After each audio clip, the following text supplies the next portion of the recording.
These are Mum's raised garden beds made out of corrugated iron with hoop. What is it, Mum? The one behind was an old fridge. Voila. Reuse, recycle, reduce. Reduce, reuse, recycle.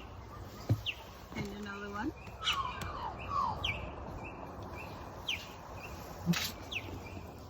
And the soil around here is quite sandy, so we're improving it with cow manure and horse manure. And we get to listen to the song of the magpies in the distance. So Mum's following it up with greens this year. So we got Brussels sprouts to put in.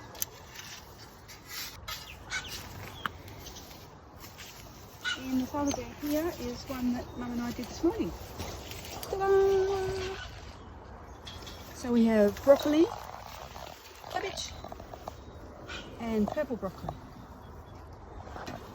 Yay for gardening! Keeps you fit, healthy, with greens.